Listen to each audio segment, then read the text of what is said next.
All right, guys, we are back with another great episode of Basscast Radio. I am Brian, your host, playing co-host tonight. You guys see the man right there, Mr. Derik Hudson is back on with us tonight. Just letting you guys know, we're gonna kind of continue our series from 2 weeks ago, where we had his roommate on. We're gonna have another roommate on tonight, Mr. Steve Lopez and Martin Villa. We're gonna talk about 2023. Wrap up and look back at their season. You guys know Villa had an awesome year. I mean, what did he finish, like third or something in points? He finished third. No, he finished fifth. He dropped the last little bit. That's right, because he was up there and then he dropped back. So yeah, but he made the proverbial top 10, top 8 going to the BPT, and that's the most important thing. So we're gonna have him on. We're gonna talk about it. But before we get started, man, what's been going on in your world, brother? Nothing much, man. Just getting some honeydew list things done around here, putting in a garden, putting in, some cleaning around the house, getting ready for the baby number 2 in December. Yes. Just doing things around here before season kicks back up. We got a bunch of tournaments slated for the fall, so just getting ready for those. I took care of my garden too as well. I destroyed it and I pushed it over the hill. So I just don't I don't have time for it. It is what it is. And unless you got people that are willing to help you out, take care of it, one person can't do it. And you guys who've ever raised a garden, my family always raised a garden. I'm not talking about small ones. I'm talking about very, very big ones. Oh yeah. And it takes a team.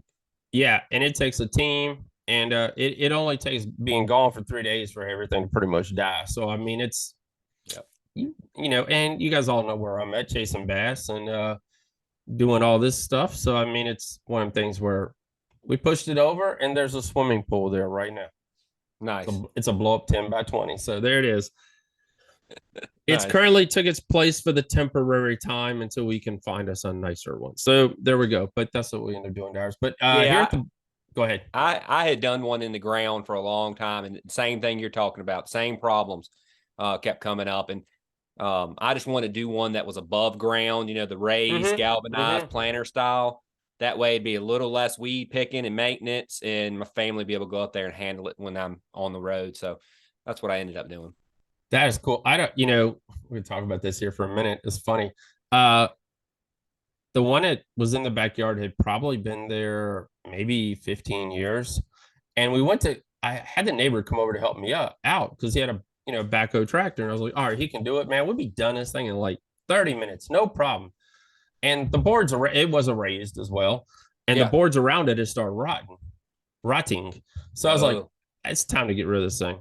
Yeah. But come to find out, they had put rebar in the ground on 3 on each side with a half a bag to a bag of concrete behind each one of them. Nice. They wanted that thing to last. I don't think they knew what they were doing, but that's just my opinion. Because with the rebar, I don't think it was going to go anywhere. I mean, maybe put a little bit of concrete around it, but they wanted that extra. I'm talking about, guys, this is like workout concrete right here. I mean, it's like, I knew it was a bag on each corner. I have a feeling there's a bag on each corner. Wow. I rolled them over the hill, hopefully to help with the water issue that we have here when it rains pretty heavily for my neighbors. Yeah. Maybe slow it down a little bit. But yes, it was a bag of concrete in each corner. All right, it's enough talk about the garden. Guys, like he said, we're all just getting ready for fishing the fall here. It's been mighty quiet. There is an event on Leesville Lake this coming weekend. I saw that the Leesville Lake Bassmasters threw that out there for us right here. And it's the final Bassmaster Elite event, the 2023 season this weekend, man.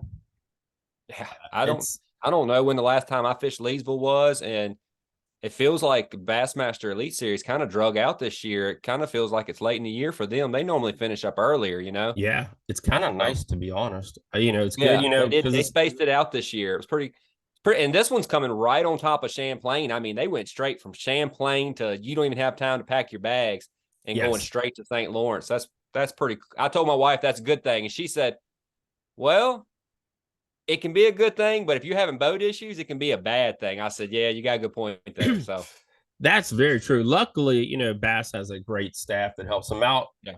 get them all fixed up and get everything taken care of for them. But yeah, after that delay on Saturday, yeah, for the win, and was it Saturday or Friday? No, Friday.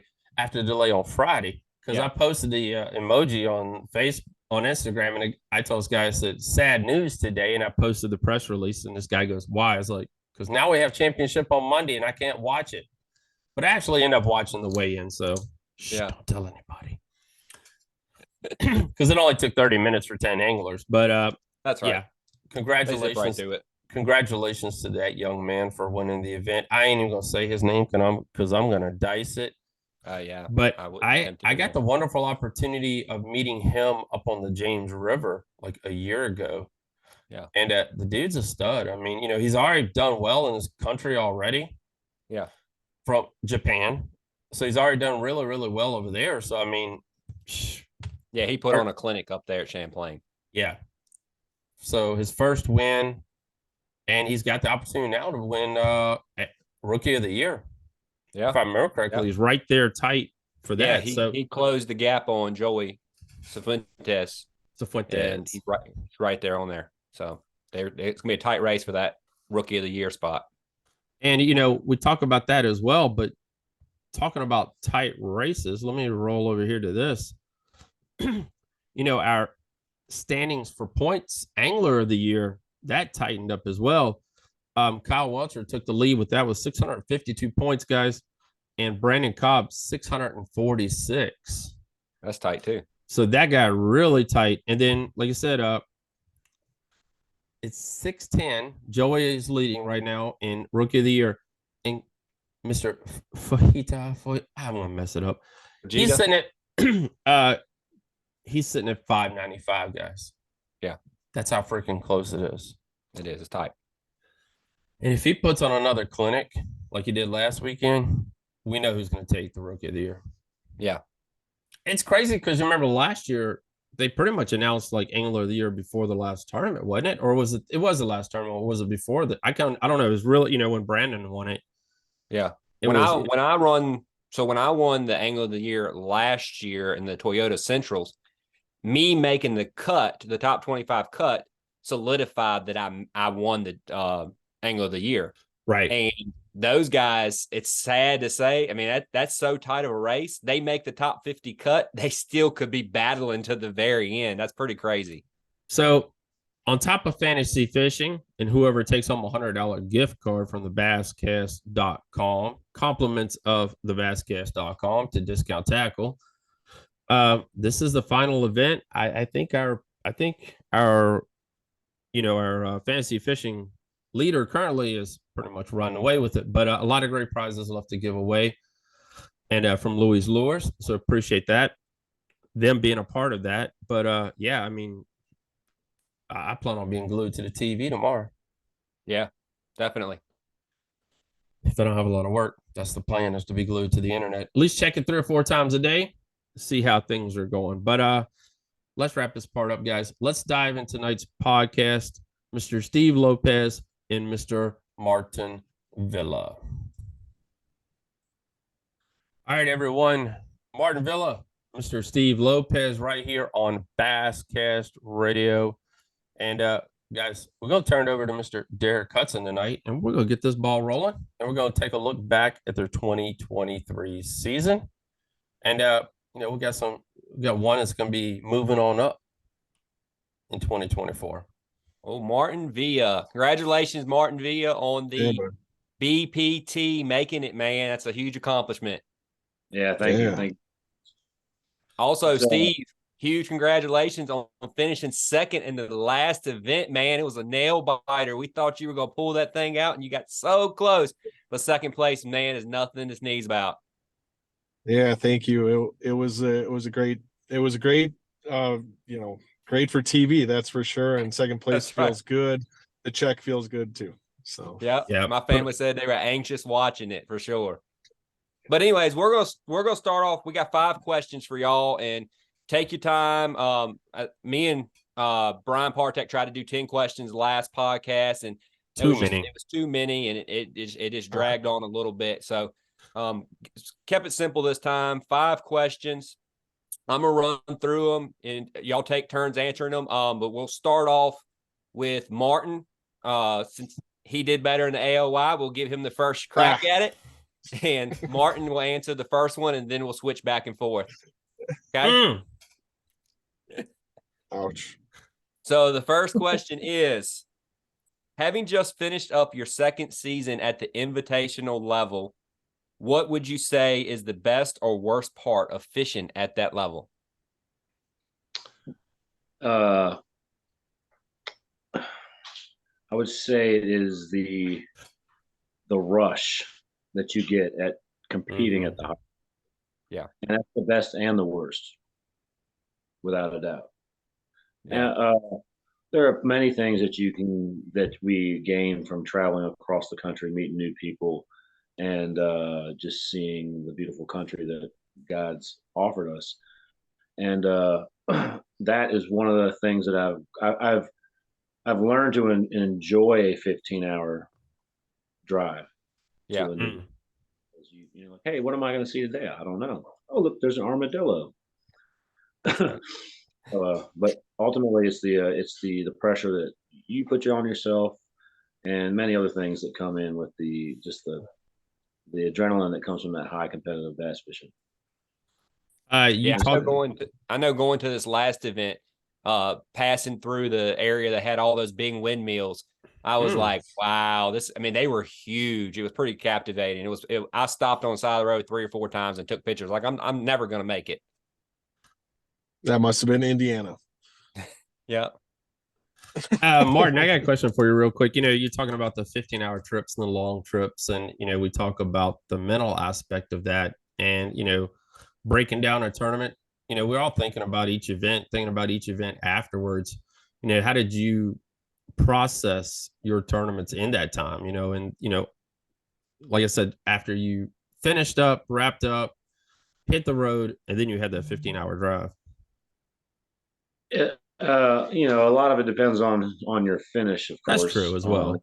But we all, we all say we could have done better at this. We all think about that. Even if you were in a top 5, you're like, dang, I could have won that if I'd have just went to that one spot. Well, yes, and then there's that spot where you're like, man, I could have won, or like, dang, I got lucky. You're like, yeah. So, and that is one of the best things is the ride back, whether you're licking your wounds or smiling. And anytime you make the 50 cut, you usually have a pretty good smile on your face. And it's if you don't try to learn, you won't. And 15-hour drive, you'll spend 3 hours of it talking to your buddies who are doing the same thing, and then you'll talk to your buddies at home, and you'll watch. Hopefully, you're not watching Major League Fishing live because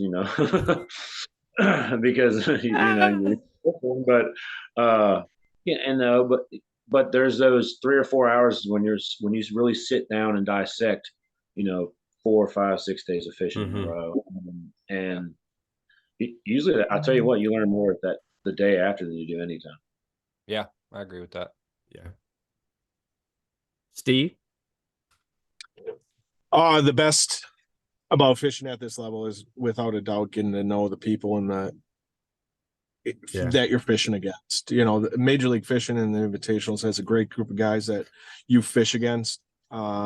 It's not like any level that I've ever fished against. I get along with a lot of people, but it just seems like this group of guys this year and last year were so welcoming. I just tried to do the same thing to the rookies because I knew we had 80 rookies coming in this year. Just tried to reach my hand out, see if they needed anything, and I got to know a lot of good people this year. That is one of the best things of fishing with at this level, and also fishing against the guys that you always thought about fishing against. Right. The John Coxes, the Jacob Wheelers and Okeechobee, Shaw Grigsby, all those guys that, and there's countless others. I don't want to go down the list that we get to fish against that I watched growing up that I wanted to fish against, and we get to do that. So that right there is why we do this is to try to, beat those guys essentially. Right. So, I think the worst part about fishing at this level is the business aspect of it. That's just the raw, honest truth. Mm-hmm. It's a tough business, and sponsorship is a grind, especially in the business. It's hard, and for any up and coming angler, just like anything, we all work hard. Like Derik was a fireman, Martin lays brick. I worked in the car business for a long time, and we all worked hard in our respective professions. And this is by far the hardest thing that I've ever done in my professional career, but when you do secure those sponsorships, it's so rewarding. It's Right. just the grind every year is you worry about, is that one coming back? Is that one coming back? Am I going to get new ones? That's the worst part about fishing. Even, you say that, Steve, as well, even here at the basscast.com. I mean, you think about that as well. He's got Missile Baits on. I got English Choice. Both have been sponsors for the basscast.com for quite a while. But then you sit down in about end of September and you're like, I hope all these people come back, because the site's getting bigger. Entry fees are getting bigger. Gas is $5 a gallon in some states. So then you're like, states. Then I'm in that state right now. And then you start sweating it. Regarding the question that I asked Martin, you've got a different situation. Your family's with you 24/7. Yep. You're on the road traveling by yourself. And, as men, even me, all men need processing time. And, you have to jump in a vehicle with the whole family and then take off back down the road. You got the kids with you. You got the wife with you.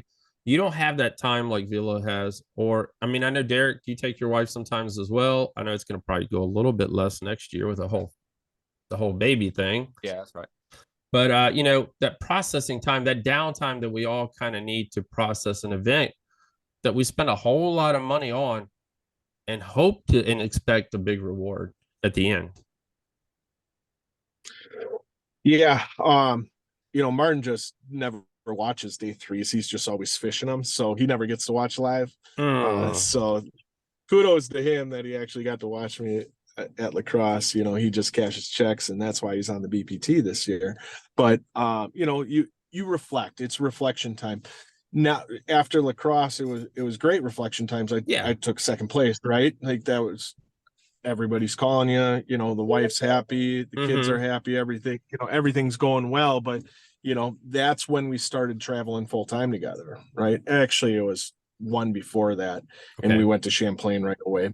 But the reflection time, watching live, reflecting on the tournament. What did I do wrong? Where did I go? What should I have done?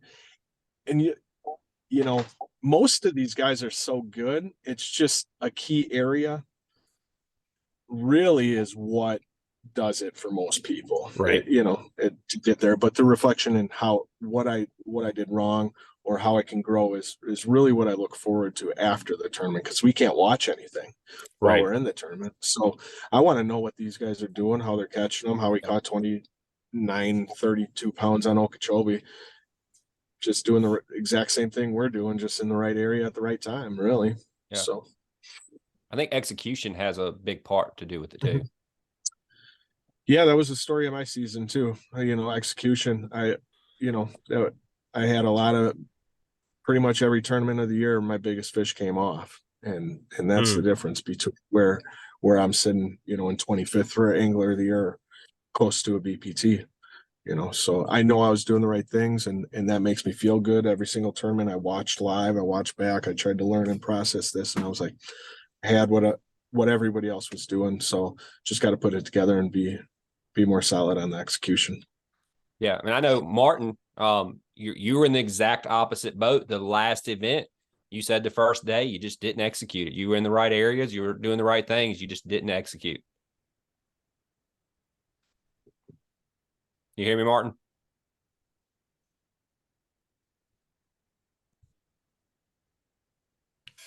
So, Martin, I know you were on the exact opposite end of that spectrum. On the last event, you had a day, the first day, that you didn't execute the way you wanted to. And every other tournament, you had good executions. I mean, how do you feel about that?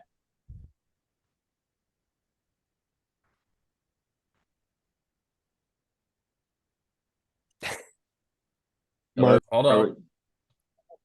Go ahead. Waiting on you. All right.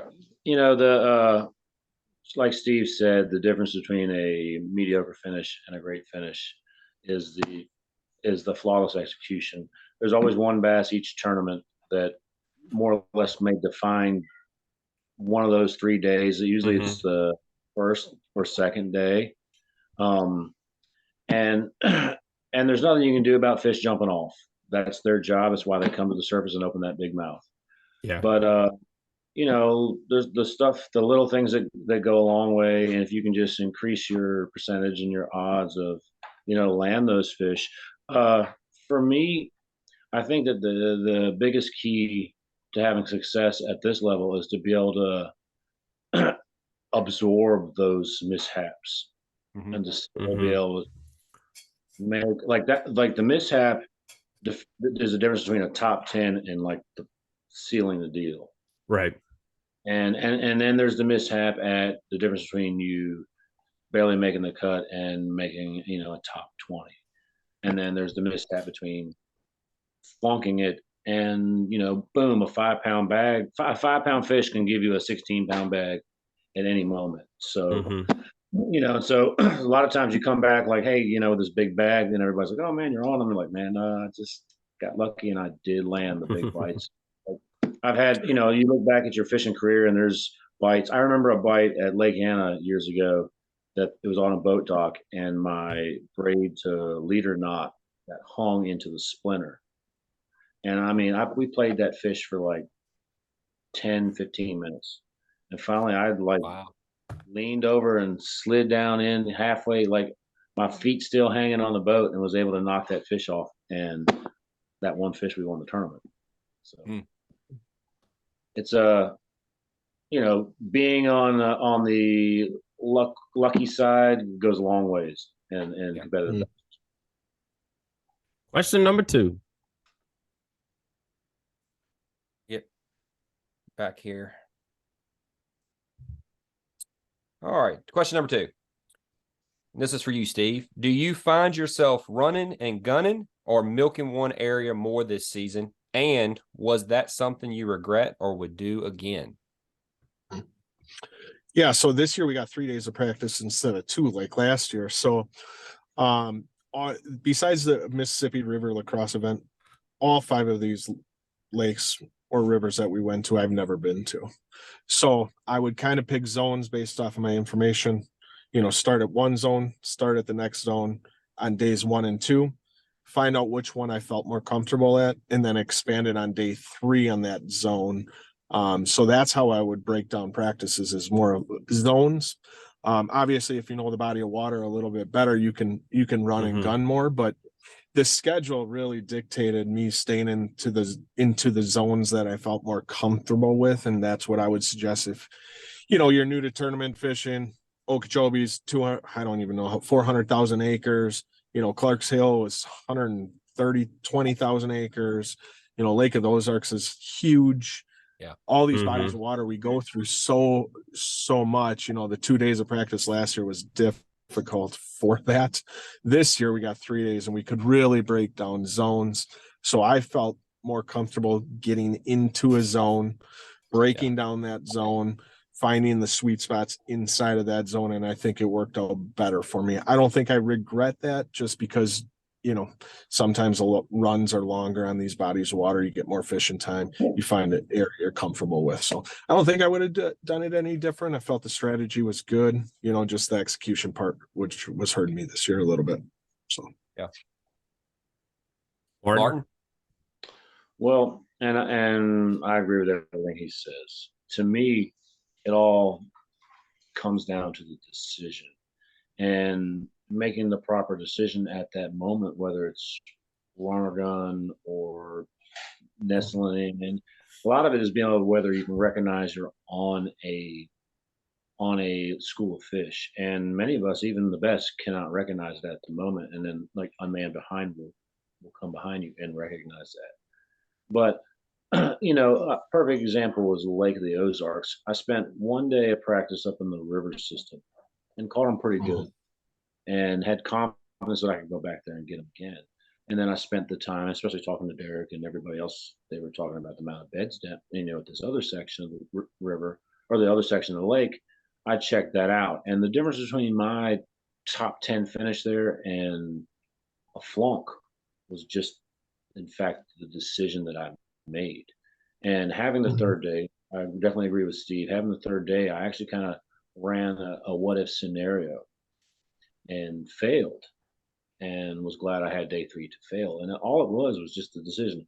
The decision that I made to go sight fishing was what got me the top 10. At the Mississippi, I had made decisions I made. I was adamant that I was not going to leave the river channel. I was there for way bass, and really, I don't. If you did by the points, I had qualified through the 5 tournaments, and so I put stress on myself, which I was grateful I had it because it was a learning experience. But the decision I made to stick with the smallies in that one area was a poor decision, and I didn't recognize. I came into it thinking it was a factory, in which it was, but the section of river that I fished, I was too married to it, and that was a bad decision. And I come back from a Toyota at the St. Lawrence and did poorly in, and the decision that I made not to run the Clayton, which I spent 4/5 of my practice in. and part of that decision I made was I was trying to fish for points. It was I had it in my head I wasn't going to make that run. I didn't want to make it. And you guys know as well as I do what kind of toll that puts on your body and on your equipment. And so I made a pass near the boat ramp and caught a 513 and 2 like 3 3/4 to 4.5 pounders. One pass. I was like, oh yes, jackpot! I don't have to leave. I gave Cody all my pins way upriver, but that decision I made was a poor decision. And I went back to those fish in the tournament, and they were like 1.5 pound, 2 pound fish. And after the second drift, I realized that I had wasted too much time to make the run. Wow. And so, when you bunker down and like settle in and you catch them, hey, that was the perfect decision. But a lot of times in the lakes that we fish, especially these big reservoirs and stuff, a lot of times it's a new cast that wins that tournament. Yeah. So, and I think that's that's a testament. That's a testament to what you're talking about as far as decision making, because you fished the title last year on the same exact body of water. So it wasn't like you didn't have a clue what was going on because you finished top 10 in that event. So it just shows you that, even if you have the information at hand, you can still just sometimes just make the wrong decision. Yeah. And I just, and knowing what I'll tell you honestly, it was not easy fishing closer to the ramp. And a lot of the fish that we caught had been touched. You could tell. Oh. So like, it was not like it was not like me going here and catching 23 pounders each day. So I was a fool not to make the run, and I paid for it. And we all know where you go. And in the title championship, it was a different scenario. It was like you go to win, so it's a no-brainer. This, the what if scenario, you down and not weighing in, what was on you. And I'll be honest with you, the Canadian side and down there was so rough. It was like Smith Mountain Lake on steroids on 4th of July. Ooh, that already sucks. And I was an hour and a half boat ride easily turned into 2 hours and 20 minutes. If you plan on weighing 5 alive bass. Wow. And so it was like I did everything in my power. It was a foolish decision. If I was going to fish closer to the ramp, I should have spent my practice there. And I just, we have to learn from those mistakes. And I had my family with me, so I had a blast. Jamie, we went over a shoal. I caught 2 5-pounders in the St. Lawrence in the title championship last year. She caught a 6 1/4. That's awesome. And I was like, so, and I'll tell you another thing is when you make that long run, you only got 4 hours of fishing, and then it's all about that decision at that moment too, because you can really only hit like 3 spots. Yeah. So time rolls. People don't really think about it like, man, it's an all-day event, but by the time you make that trip to ride and then fish and then come back, like you said, I mean, it goes a lot faster than your 9 to 5 job. I can tell you that much. A whole Mhm. lot faster. That clock just speeds up. It just seems like it just starts rolling. I mean, it's like, and then you're trying not to spin out and everything else that goes along with it. All right, number 3. So going back to the mental gameplay of fishing, this is simple question: map study or YouTube study? If you could only have one.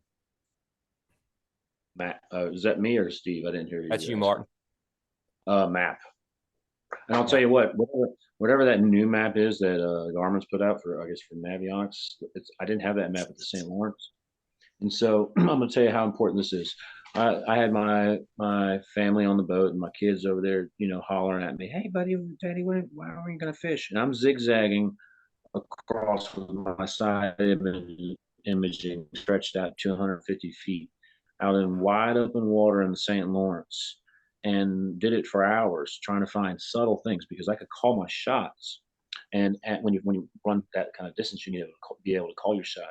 Anyways, the final day of practice, one of the guys at the house I was staying at showed me an app on his phone, and I zoomed in on what I thought I only knew and realized that all that time wasted was on a map. On that I got new the map. app. I got that app real quick. I actually got it about a month before it came out. They sent it to all the media people to try out, and it's awesome. I mean, I tried it at Smith Mountain Lake. It's pretty good just for your freaking cell phone. Well, that, and so you can like $250, you can get the chip for your Lowrance, or Right. I'm assuming every other thing. And so Cody and I found these 390s at the St. Lawrence, and they're not going to win you a tournament, but they'll get you to 19 pounds. And I could call my shots on them, and they were subtle little things. Well, Cody Pike, obviously, who won a Tackle Warehouse there 2 years ago, was on the same. And we kind of, once we realized we were on the same fish, I kind of realized this, "Hey, buddy, I don't think there's enough for 2 of us." So I kind of had it in my mind at that moment that I was not coming down here, and I gave him everything that I had found in practice. And as we were looking at his map, I said, "What is that?" And all of this stuff that, like, I spent hours like scanning. It was right there at the tip of his fingers, and I had already felt I'd lost the tournament at that moment because I didn't realize how far behind I was. Wow. Yeah. And so like standard shoals are on what I had, but were not. Yeah. It wasn't the same thing. So, and actually, honestly, I think that is the most important thing. Is that quality of mapping is more important than any forward zone or Steve? I always say mapping is the most important technology on my boat before spot lock, before anchors, before live scope. I don't even know how these guys did in the 80s. Yeah, to even get back to ramps, so looking at your map and the advancements of our maps nowadays is just the most important thing. YouTube is great. There wasn't much on Eufaula. There wasn't, there, some of the lakes we went to, Clark's Hill, there wasn't much YouTube on it. So I found myself, Google Earthing and definitely looking at maps a lot more this year than I ever have in past tournaments. But mapping is the most important, I find. All right, while we're talking about maps, while we're talking about electronics, I'm gonna dive in here because I know you guys might have heard some chatter this week between Major League Fishing and Bassmaster, both a little bit of chatter I've heard. And I've heard narrowing practice down to 1 day. I've also heard about getting rid of some of these new electronics. I don't think that ever happened, that part. But they're, because the sponsors pay the bills, Lowrance, Humminbird, and all that stuff. But they're looking at trying to make it an even playing field. You guys also, I mean, if you didn't see the shirt Gerald Swindle had on, I saw it on media the other day. I can still catch fish with all these electronics. I mean, and I watched a video today about, what the people really want to see. And I think a lot of the fans are kind of, it helps you guys, but the fans are kind of tired of watching anglers just do this. They are. You know what I'm saying? If you want your weights to go down, I think cutting it to 1 day of practice is a good way to do that. Well, we don't care about the weights. If you want more forward-facing sonar fishing, that's another way to do it. Because if it gets to the point that 1 day of practice is all you have every event, you're going to rely on forward-facing sonar even more than you already. Oh yeah. So it's a lot of talk, a lot of chatter about the electronics happening right now, and a lot of the. That's my opinion on it. So Go ahead, Steve. So our schedule was a great schedule for the viewer this year. We had Okeechobee, we had Clarks Hill. That was a little bit of both, but Shallow Water Deal for sure, I think, won that tournament. Okeechobee was a shallow water deal, and all the elites were one forward facing sonar. Lake of the Ozarks was an amazing tournament to watch. Where did we go next? Potomac, shallow water deal. Lacrosse, and where was our last one, guys? What am I missing in there? So there wasn't a lot of forward facing sonar on our schedule this year that really dominated a tournament. Right. It was shallow water. It was good TV for the viewership. But I am, just like you, I'm a bass head, right? I don't turn on northern fisheries. Yeah. I don't watch them. Like that. I adjust. I will do it. I will fish it. I'm not some of the people on YouTube who are definitely against it. This is how we make our living. This is how we're doing it. So I will use it. I know how to use it. I just don't think it's good for viewerships, for the business side of it. It obviously is good for the people selling it, but I don't want to cut you off, but I don't think it's really, the Tackle Warehouse Invitationals. I think it's more for the Major League Fishing guys when they're sitting there airing this thing for 9 hours on YouTube, and you got 9 hours of this. Yeah. But and I think that's what it is, for the viewers there, and be like, heck, I'm bored of this, and cut this crap off. And then their numbers just sink, because that's where 90% of sorry, but that's where 90% of the money comes from for the tackle, for the BPT tour, comes from that CBS contract that they have. And who's the other contractor? Is CBS just them? I think Discovery or something like that. Discovery. CBS. Yeah, Discovery. So I mean, but piggybacking off of what Steve said, if the last Elite Series event was on the Red River, it would have been a totally different scenario. And that's just simple planning of a schedule. Mm-hmm. All right. Yeah, it's just, if I was a business, I saw they know how long these guys tune in for, right? I mean, 28 minutes, 32 minutes, an average. Oh yeah, the numbers show. They can see their numbers just like you, Brian, right? You know when the numbers are going down, and they need to make business decisions sooner than later. Yeah. Otherwise, you're just going to lose everybody who doesn't want to watch this stuff until they go to a tournament there. It is tough on the anglers, and I understand that part. And yeah, it is a brand new technology, and these young kids, I had Tucker Smith and Hayden Marbett last week on the show, and they talked about it nonstop. That was like the key to their win. And these young kids that come from, I don't want to say I'm that old, but playing video games, and it's a new video game. It really is. I mean, look, there's a fish. It's like duck hunt. Look, there's a bird. I'm gonna shoot it. I mean, now, oops, I see a fish. I'm gonna throw to it. It's none more. It's no more that just going down the bank and casting and doing the old KVD stuff you used to see him do back in the day, where he would run to 50 different locations in a tournament. Those days are done. Yeah, him and Thrift. Yeah. Those days are done. So I mean, now if you like I heard a guy at work, they say, if I don't see him, I don't throw. Just keep going. Mm-hmm. So, all right. Yeah, it's more hunting than fishing nowadays. Yes. All right, number 4. All right, I'm gonna modify question number 4. All right, just piggyback on the topic we just were talking about. Hey, do you mind if I? Yeah, go ahead, Martin. Go in on that last one. Yeah. So this is the way I look at it. Those electronic companies, they spend a lot of money, essentially feeding the beast, as we all do. And the older generation has no excuse, with all that knowledge, not to be able to use that technology and be superior to the younger generation. And the thing is there's a new form of martial arts now that is superior, and those kids are all in, and that's the difference. And so I tell people, whether they're fly fishing or muskie or steelheading in rivers, if you're you don't have that forward shooting technology on your boat. You're learning at a lot slower rate than everybody else is.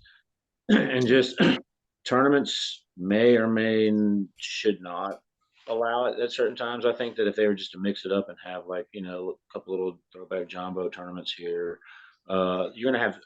I would think that you're more likely to have a state ban it than you will. Right. And I'll be honest with you, we can say what we want about the viewership, but the smallmouth tournaments are very popular, partially because the majority of the bass world does not have those big, beautiful Yankee smallmouth. That's true. And so they're beautiful too. We catch them is however we catch them, and I definitely think that there's things they can do with the tournament structure to maybe handicap some of them. Mm-hmm. I personally think that the Tackle Warehouse was the least sonar friendly series that you could have scheduled. But it's still, maybe not one, but if you look down the top 10, top 20, yeah, the more than half of them are there. And all the people that I know that are all in on the sonar, I mean, they're finishing the top 15, top 20 in points no matter where they are. So it's just one of those things we have to evolve. And I know there's a lot of guys that want to complain about it. And as soon as I saw the technology, I said, "Whoa, this is not good," because some trust fund kid is going to surpass us. Mm-hmm. Where we are. But ultimately, if you have 30 years of bass fishing experience, and you just put those controllers in your hand and decide to play that video game, you might realize it. Well, I also think that as a history nerd of bass fishing that I am, if you look at true bass fishing from the very beginning, that's the whole sport. It's always what's the next hot thing. First time somebody started pitching a lure instead of dipping the lure, that was a big thing. The first time somebody came out with a prop bait, that was a big thing. It's always been that way. Mark Rose made a career learning structure scan when it first came out. It's a thing. And this is no different, I think. I just think it's crazy that this isn't even a conversation in the bass or the walleye and the crappie world. They just, everybody has it.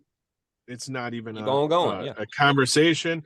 They all know it and they just live with it. But in the bass world, it's a controversy for some reason.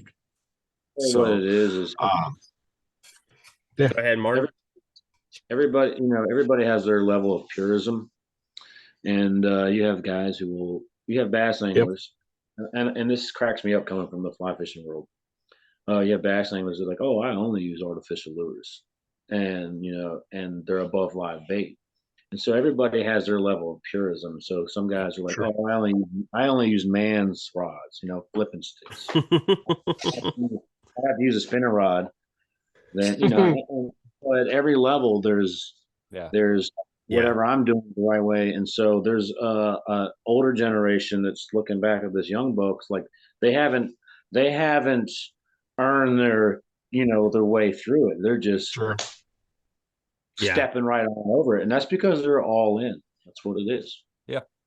They'll like look, man, like Brett Hite. If I was him, look at what the jackhammer's done for him. You do or die on it. I know. Right?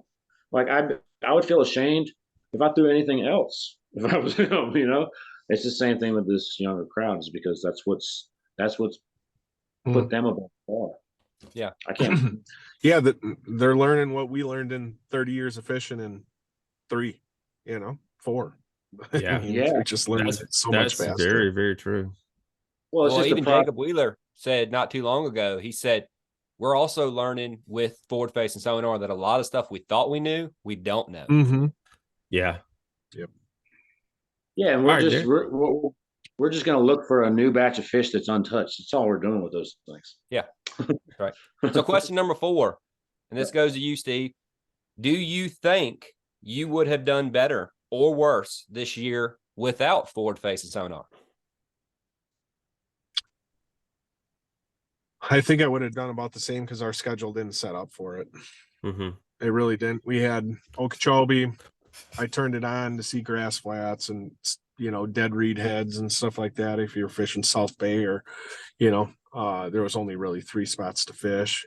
Clark's Hill, I stayed relatively shallow in that tournament, fished structure and stuff like that because the fish were coming. They weren't going. Lake of the Ozarks was a spawning tournament, Potomac, see the grass edges and stuff like that. Mhm. But other than that, and lacrosse, I'm missing a tournament. Where else did we go? I fished a lot of tournaments this year, you guys. So Eufaula, Potomac. Eufaula was a shallow water deal. I know some people caught them offshore, but they were coming as well, right? Those fish were coming and going. They were up on the bank. So I think I would have done just fine without it this year. How about you, Martin? I mean, if I was not to have it on the boat, it would slow me down in practice and therefore affect my outcome. You can't. To me, I can't not say that it wouldn't. Right. I'm not saying that it would make me inferior because I grew up eating the old bank. We are at that age where we can do both. Mhm. And you look back through your tournament, there's always a key bite or two that you saw on that sonar that turned your bag from a 13-pound bag to a 15, 16-pound bag. Right. And just back to saying, be able to speed the mapping as well, being able to speed up your practice is everything. Yeah. If you can cram 16 to 18 hours worth of fishing into 12 hours, you're already ahead. Yeah. Yeah. And, get back to that 1 day of practice deal. I think that's what they're looking at. Like you just said right there, Villa, is you get 1 day of practice with your electronics to find your fish and then go dive into a tournament. You don't have the 3 days to map and just to ride and ride and ride and ride, that you would wrap it all up in 1 day.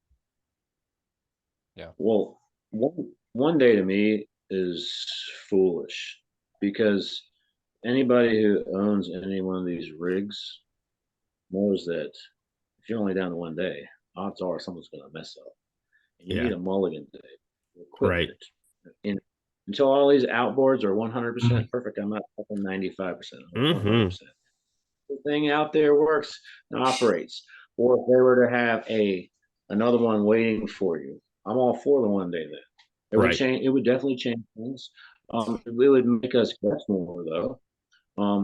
But you have to evolve whether it's 1 day or 5 days for the practice. Yeah. And I think that I just there's a reason why there's a pit crew there. There you go. 1 day. I just the 1 day would be hard. Maybe at the next level it's fine because all those guys have so much experience at different bodies of water. But think about how many times Jacob Wheeler and Michael Neal have been to Okeechobee. Going there on 1 day of practice, what advantage would that give them?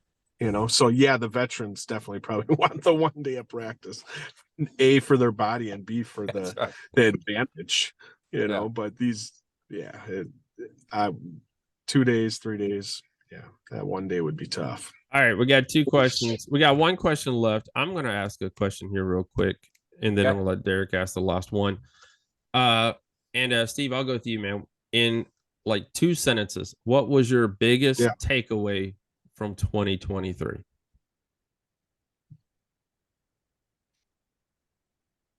I quit my job in January of 23, and I went all in. So I think if you're going to do anything, do it big, and commit to something. So, I'm a big Gary V. Can't be great at something. I'm a big Gary V fan, and he's, marketing and business and all that mess. And he states it, if you go to a 9 to 5 job and then come home, you're not an entrepreneur. I mean, if you're not all in, you're not all in. Yeah. I like Gary V as well. His language is a little much, but that's all right. But he's all in. And yes, I was all in the car business. I was very successful. So I just know I would have questions if I wasn't all in. So Martin, 2023 was a milestone in bass fishing because the chopping your way to the top, the bar has been risen to a point that is borderline unachievable. Mm-hmm. And they said that there's I listened to a podcast that was about desperation in professional bass fishing, And the money, I'm sorry, we're already beyond 2 sentences. The Yeah, go money, ahead. the money is one of the aspects, but it's the everybody getting chopped off the top. Mm-hmm. That's the big 2023 now. The bar to get to the pros. All right, Derik. Last question. What are your plans for the off season? Me? Yeah, that's cool. Go Go ahead. Family, fishing for anything other than a largemouth. Hopefully get to do some hunting. I love to whitetail hunt, and I love to fish for striped bass, and I love to fly fish. So, and I love to watch my children get older, and they're big fishermen too. So that's what I'm really looking forward to, is spending quality time with the family. That's awesome. Steve? When you going to chase those cobia? I've been actually, they're getting ready to leave the bay. You can usually sniff on one to about the middle and end of September, but I haven't been since I got back from Mississippi. I went right before I went to the Mississippi. Gotcha. Steve? Well, as of June 8th, I live in a van down by the river, as Chris Farley would say. Some of your viewers know Chris Farley. I live in an RV full time with my family. Right now, we're in Montana at Glacier National Park. We've been hiking. We've been at hot springs, man, just watching my 2 and 4 year olds grow before they get too big and don't want to be around dad. And my wife, obviously, supports me 100% doing this. So the level of commitment that's going to take come January, once our schedule starts, right now it's just sponsorships, trying to secure those on the road, and enjoying family time. You guys, I've seen some pretty amazing things in the last month that is better than a $50,000 check at lacrosse and a second place finish. Just watching those kids and my wife happy is always good. So there you go. Yeah, that's what I'm doing right now, just traveling the country and going to Oregon tomorrow. Then we're going up to Washington, to Olympia, then back down to Northern California, then to Utah, Colorado, and then we got the Toyota Series Championship in November. So pick up the new boat right before that, and hopefully try and win Table Rock. Nice. All right, man. Before you guys go, social media, anything like that, any sponsors you would like to thank, where anybody could follow your journey throughout the rest of this year and into 2024. Steve, go ahead. Yeah, okay. Or Martin, I don't care. It doesn't matter what you guys see. At Steve Lopez Fishing on Instagram, Steve Lopez on Facebook. My biggest title sponsor is Wenzel Farms. They're a meat stick company in Wisconsin, out of Marshfield. Derik knows them. He's eating them. Martin, I always leave them in his boat before a tournament. They're delicious. Delicious. They're wonderful, good people, good company, hardworking people up there in Wisconsin.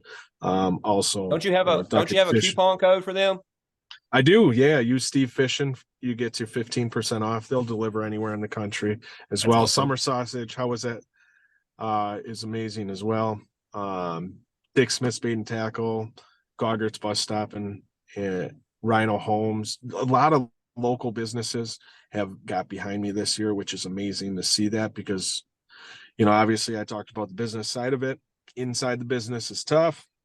So I suggest going outside of the business, networking that way to get your start, and hopefully, you start to get that, the endemic sponsors. So that's what I did. My shirt, Dick Smith's. They're a local tackle company that I've gone to for 30 years. So yeah, Ducket Fishing does my rods as well, and amazing. Yeah. All right, Martin. Yeah, look, Splicing Glass, they've been with me since I jumped on the Tackle Warehouse. They're great people. I stay with them at the St. Lawrence. I have to fully give them thanks for supporting me and believing in me. EDF Renewables, they're a solar company. They are fishermen. Their projects are named after fish. That's cool. if you are looking to go green, go off the grid, or both, they're the ones to use. You got to support people who are supporting our industry. Yeah. And then, Yeah. I'm so grateful to be using Douglas rods. Now that the bass season is winding down, I get to use their fly rods now. That's And awesome. so, yeah, I'm truly grateful to be part of their family, and I love using their equipment. They have some of the nicest rods in the market. You make me jealous posting all those cooked up trout you have for your family. Yeah. You'd love it here in Yeah. Montana, Martin. Man, I got to get out fly fishing here soon. Man, I wish I was. When you said you were in Montana, I became very jealous. I'll send you some pictures. Yeah, there's nothing like out west. Yeah. Well, man, we appreciate you guys coming on. Thank you for taking a look back at your 2023 season with the basscast.com. Martin, again, you've been on once before. Steve, we hope to have you back on the show really soon. And good luck the rest during the off season. Please be safe. And we look forward to talking to you guys all really, really soon. And guys, we're going to take a quick commercial break and be right back. All right. Well, I appreciate everyone coming and listening today to tonight's episode with Stephen Lopez and Mr. Martin Villa from right here in Central Virginia. It's pretty cool. We got, Derik, really think about it. We got some big sticks in Virginia that fish a lot of different tours, and we're lucky to have them. I mean, a lot of anglers, to be honest. I mean, a lot of anglers have fished Bassmaster Classics here, even on the Federation side. We've had different people qualify to fish the Bassmaster Classic. So that's one thing I've always said, that what helped me to be angler that can make it to the invitational level is our area is so diverse. We have the clear, deep impoundments. We have the river systems. We have the everything. Yeah. So heck, if you can fish Leesville, you can pretty much fish anywhere. I mean, that thing raises 4 feet when you get there and drops 12 feet by the time you leave. 13-foot swing on that place. Yeah. Yeah, it is. Crazy. It's a crazy lake. But like you said, though, we got the rivers, we got the lakes, tidal fisheries, titles. Grass, rock, got it all. We got it all right here in Virginia, and a lot of it's real. The good thing about me and Derik, heck, I think the Potomac's maybe 3 hours. Everything else was an hour and a half to 2 hours. That's it. Yep. It's all right here. So we're blessed to have that. Yep. Derik, man, I appreciate you being on with us again tonight and being my dang, I can't even think right now. Goodness gracious. Thank you for helping us out. It don't matter. But I appreciate you being on the show. I appreciate you having me. And like I said, another great episode. And it's great to be able to talk to these two young men. Guys, if you didn't check out the first episode we did 2 weeks ago, head on over to all your podcasting networks, whether it's iTunes, Google Podcast, iHeartRadio, you name it. Alexa, play Basscast Radio. They'll start playing the latest episode. That's all you got to say. Nice. So anywhere you want to listen to us or watch on Basscast Radio, you can do that as well. Thank you for being my co-host, by the way. There you go. But have a great night, everyone, and enjoy the elites, the final elite tournament of the 2023 season. And next week, we'll be back announcing some winners for fantasy fishing. Oh, yeah. Just have a great night, everyone, and we will be talking to you guys later.